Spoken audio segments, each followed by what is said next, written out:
welcome and good morning again. Ready for today's practice. So I would like to start seated today as opposed to starting standing up, because I know that we like to wake ourselves up a little bit sometimes with the asana. I like to start standing, but today I'd really want to ground into the mat to start the practice. So sitting in a comfortable cross-legged position, just bringing your awareness to your sitting bones, that you're equally have your weight distributed on both sides of your buttocks, and that you're grounding into the space that you are. Taking a deep inhale and exhale, bringing your awareness to your torso, straightening your upper body, bringing your shoulders up and back, and bringing your sternum up, conscious of your lower back. If you do have a tendency to arch, straighten. If you do have a tendency to tuck, straighten as well. Just making sure that that lumbar is straight and protected by your lower abdomen. Gently close your eyes, and you can bring your hands to heart center in prayer position as we open up today's practice. Before we go into the opening prayer of 3 ohms, I would like to take a minute and invite you to set an intention for today's class, and in return set an intention for the rest of your day, or if this is night, maybe your next day or your next 24 hours. As you set the intention of what you would like to see, to feel, to contribute to be a part of, you are choosing from which energy you want to operate. An intention can be very simple. You can have the intention of just operating from your heart space. You can have the intention of doing everything from a space of love as opposed to a space of fear. You can also have the intention of letting go of something that has been weighing you down. And the most beautiful thing about intentions is that they're completely free. They don't cost anything. They're quite effortless as well. It's actually pretty impressive how effortless setting an intention is, yet how effective and beneficial it can be to your well-being, your ability to manifest, and simply how you feel, how fulfilled you are after each activity that you do. Intentions help with mindfulness enormously.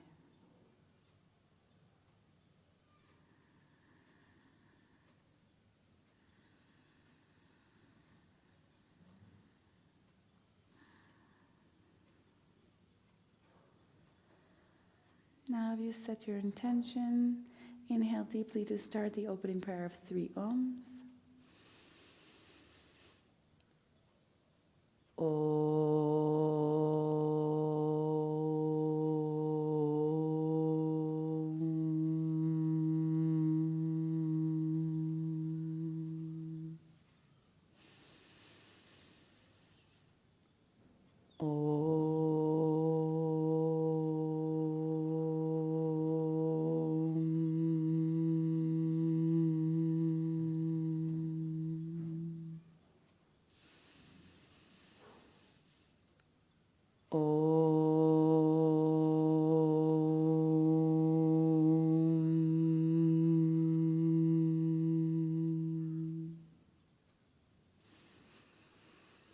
Deeply inhaling and exhaling as you bring your hands back to your knees and you gently open up your eyes, preparing for the asana.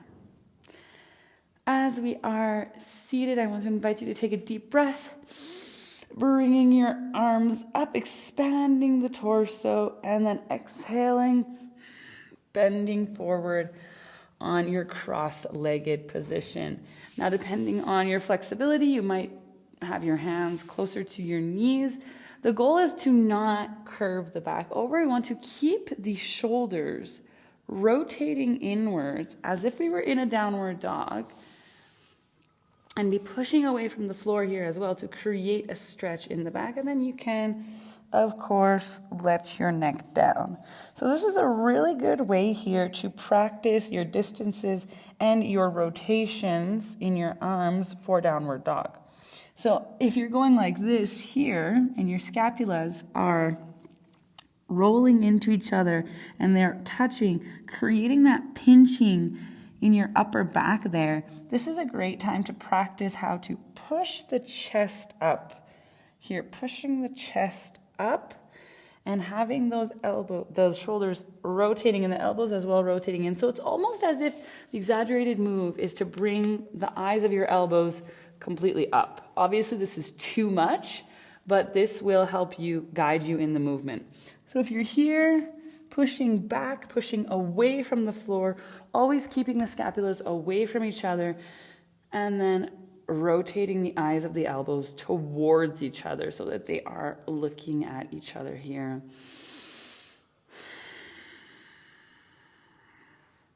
Enjoying the stretch and going down as low as your flexibility allows you in the moment.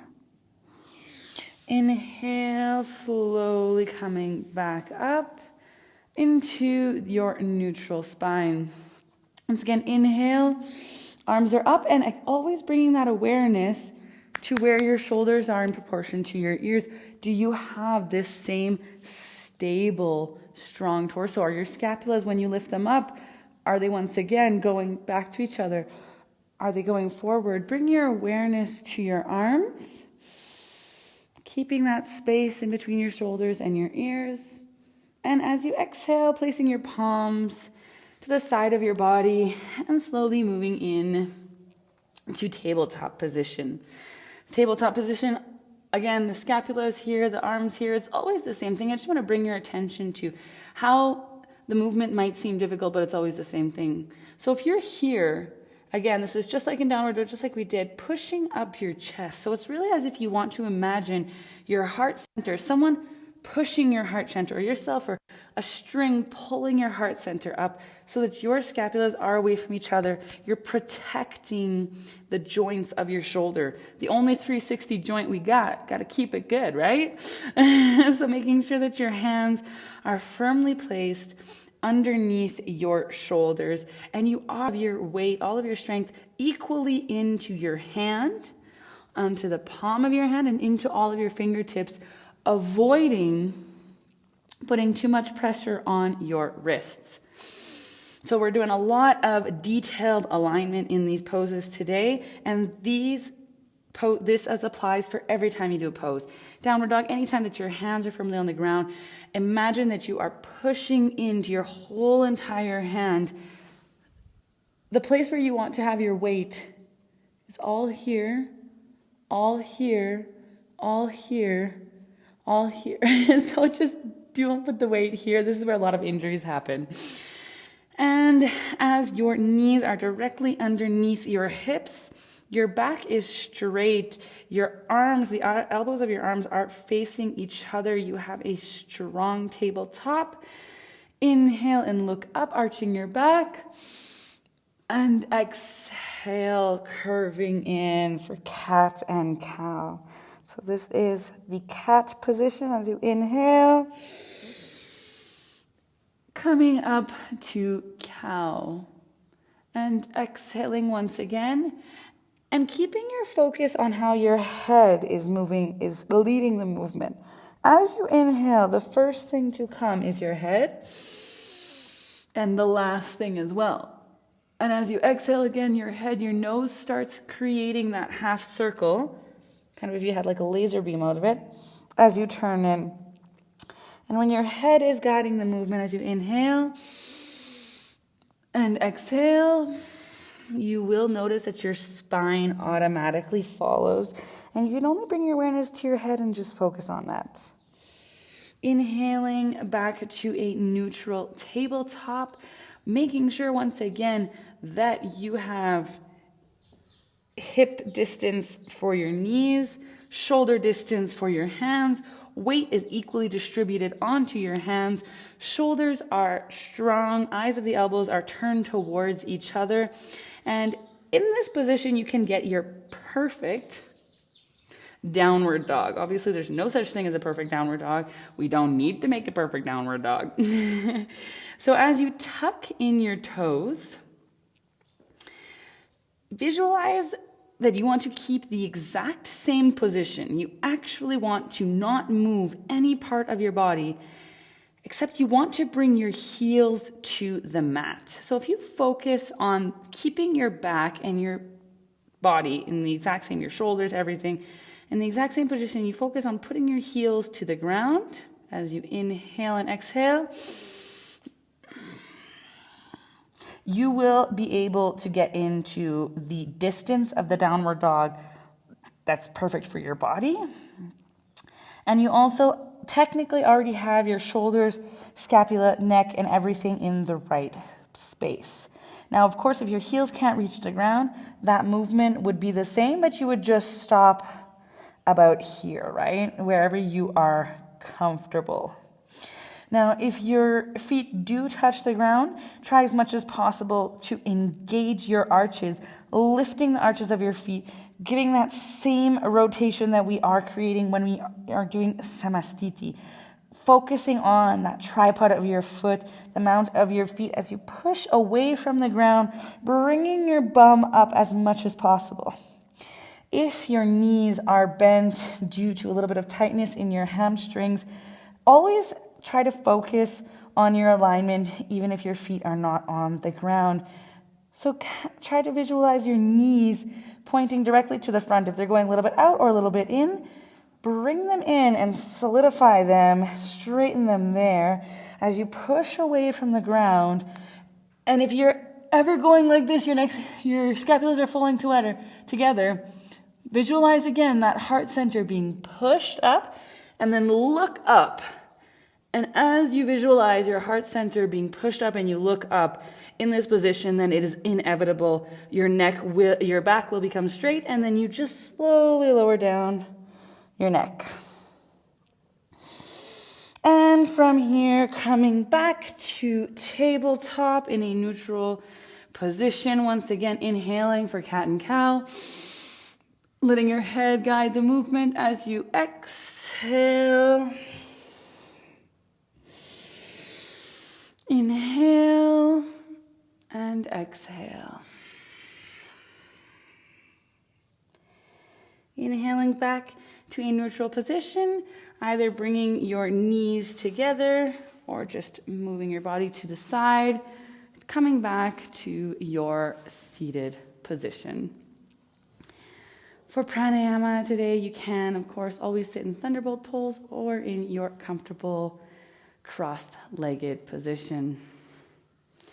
Grounding into your sitting bones, grounding into your seated posture, being aware of your shoulders, being aware of your lumbar, and taking a deep breath in, exhaling.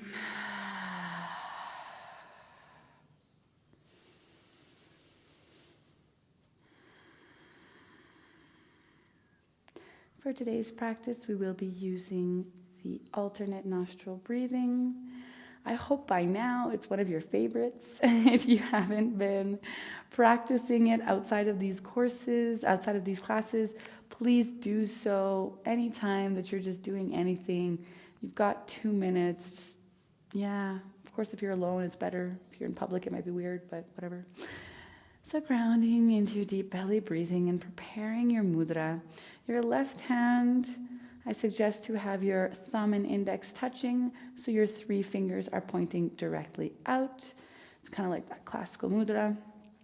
As per the alternate nostril breathing, the index and major finger are either tucked in or placed on the space between your eyebrows, your third eye, and your thumb is used to block and unblock the right side, your pinky and ring finger, the left side. Thus being said, regrounding into your posture. And if at any moment during the breath work you notice your posture closing in, you notice that you don't have that awareness anymore, bring the awareness back or replace yourself. And there is no judgment, it's only observation. If ever you feel like you can't breathe, it's too much, stop, take a breath, and then restart. If you feel comfortable, if not, always going back to a deep belly breathing. Starting the alternate nostril breathing by blocking the right nostril, inhaling through the left. Blocking your left nostril and exhaling through the right. Inhaling through the right nostril. Blocking it and exhaling through the left. Once again for a second round, inhaling through the left. Exhaling through the right. Inhaling through the right. Exhaling through the left. If you feel like this is something you're already accustomed and habituated to doing and you would like to make the practice a little bit more advanced, feel free to hold your breath in between each inhale and exhale. Or as you count your breaths, try to make your exhale about 1.5 times longer than your inhale. If you are still getting used to doing the practice, do not force yourself to move into a more advanced practice. There is no necessity, it will come naturally.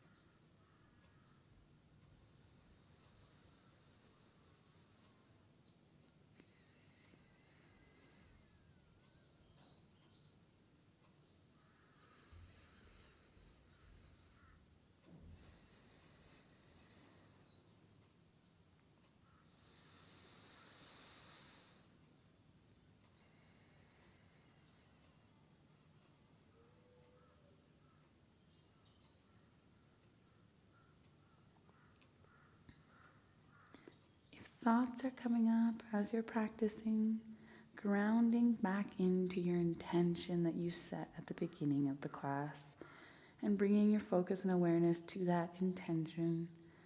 And if you would like as well, you can focus on your heart center as you are doing the practice.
Slowly and gently finishing off your round by exhaling through the left nostril, removing the Vishnu Mudra from your face and gently placing your right hand on your right knee, inviting you to go into the Chin Mudra as well, especially if you have been doing it with the left hand. Grounding into your deep belly breathing and taking a second to observe how you feel after the practice of the alternate nostril breathing. Mentally taking note if you notice any difference between before and after. And of course, you know the drill, no judgment, just observing. It doesn't matter if you do feel different or you don't, it's just about the awareness.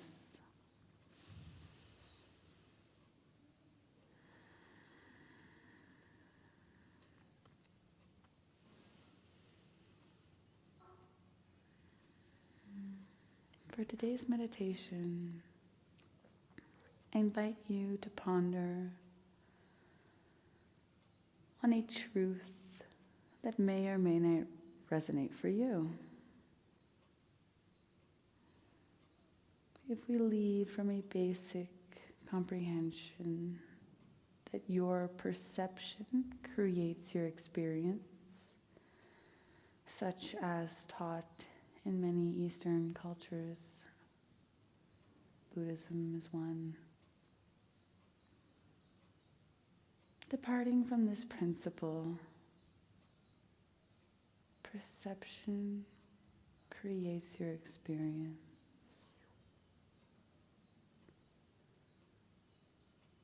As you ponder on this idea,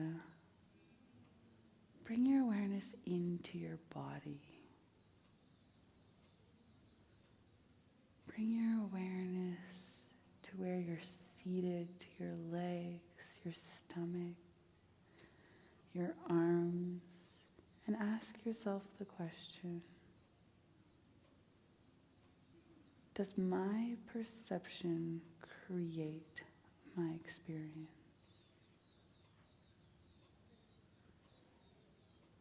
And simply try to bring your awareness into how your body reacts when you ask yourself such a question. If there's no reaction,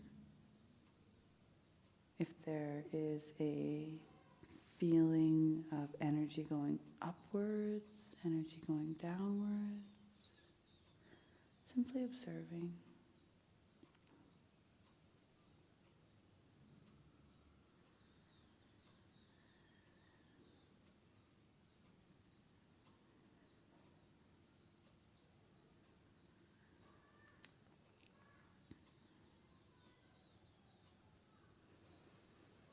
Mentally repeating to yourself, my perception creates my experience. And you can try asking yourself the question in your mind's voice with different tonalities and seeing if your body reacts differently. If you say it with a strong affirmative tone in your mind's voice, does your body react differently than if you ask yourself the question as if it was a question?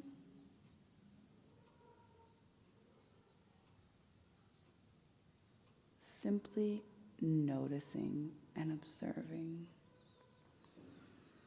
And if you feel like you have so many thoughts going on and that you are not able to tune into your body's reactions right now, know that that is totally normal. And it can take some time, and that's why we do daily practices. Because these daily practices will allow you to get back in touch with your body that is actually the infinite wisdom of the universe, of yourself. Certain theories say the body is the subconscious mind. So again, with no judgment, always going back to your deep belly breathing.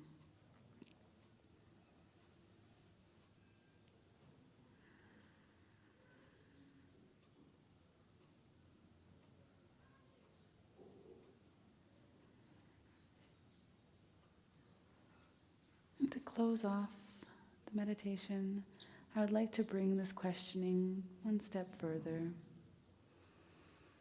And if your perception creates your experience, if I were to perceive each breath, each inhale as the experience of a blessing, I was able to perceive the air around me as a blessing, knowing that I am constantly inhaling and exhaling, would my life experience change?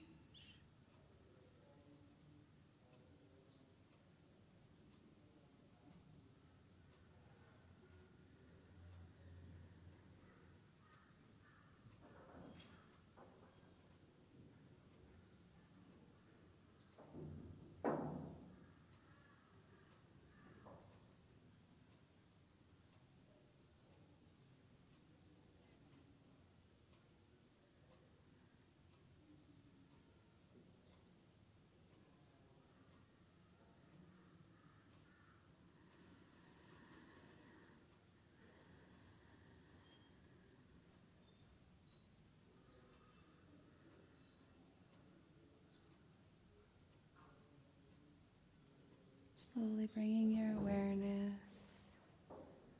to your hands as you gently bring them to your heart center and prayer position to close today's practice with the 3 ohms. Deeply inhaling.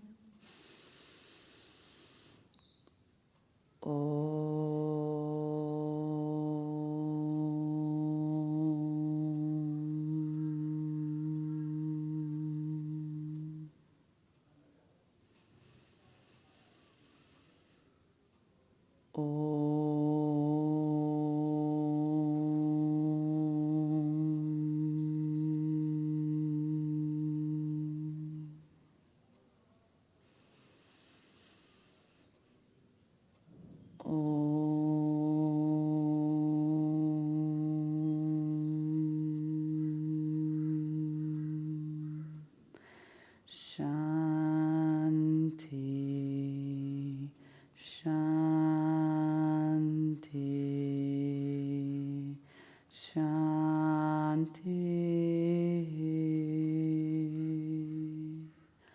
Hare Om. Keeping your eyes closed and bringing your hands behind your back, interlacing your fingers, grabbing your wrist. Inhaling and exhaling as you bow down, thanking yourself for showing up to this practice, thanking the universe for this practice, thanking yourself for setting an intention, and grounding into the questions of life. Gently inhaling, coming back up, bringing your palms to the front and rubbing them together, stimulating all of those nerve ends, getting your body ready, heating up those palms, and placing the palms directly on your eyes with your fingers on your forehead, gently feeling the heat as it meets the fire of your eyes.